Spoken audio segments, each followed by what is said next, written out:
Si Nick Corrales ay ang magaling na Phoenix Suns cheerleader, pero sa ibang pangyayari siya sumikat sa NBA, at dahil sa pangyayari, sumikat siya sa buong mundo at binansagang human basketball.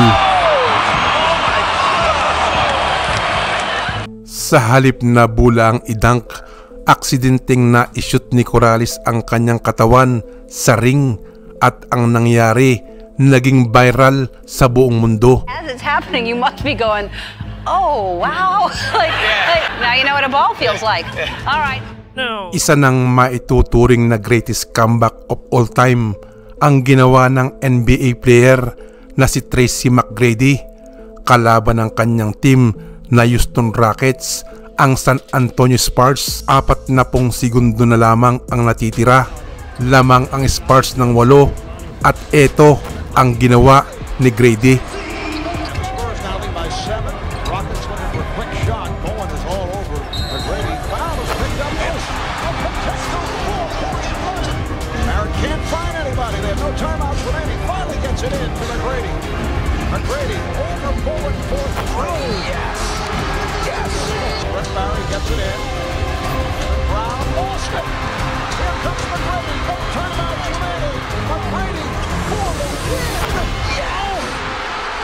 Sa laban na yun, sa loob lamang ng 35 seconds, gumawa si Grady ng 13 points at natalo pa ang San Antonio Spurs.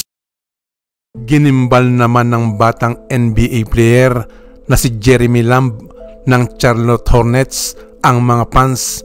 3 segundo na lang ang natitira, lamang ng 2 ang Toronto Raptors.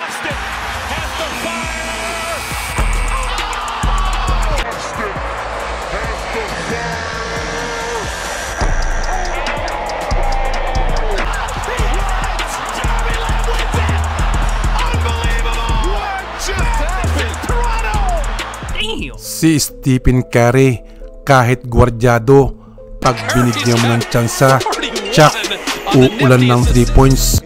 Pero dito, sulong-sulo ni Stephen Curry, easy points na sana, pero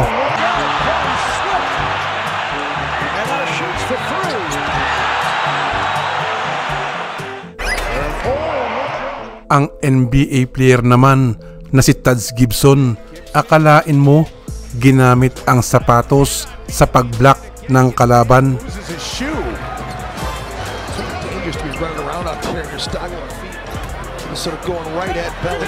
you allowed to block a shot with a shoe? No. You shot with your shoe. He certainly went up with it. Towns is the one that blocked him, but Taj, you can't block a shot with your shoe. Yan ang istorya na gusto kong i-share sa inyo ngayong araw. Abangan sa mga susunod ang ilan pang istorya. Kung nagustuhan nyo ang video, pakiclick ang subscribe button at pakiclick na rin ang notification bell. Maraming salamat sa inyong panonood.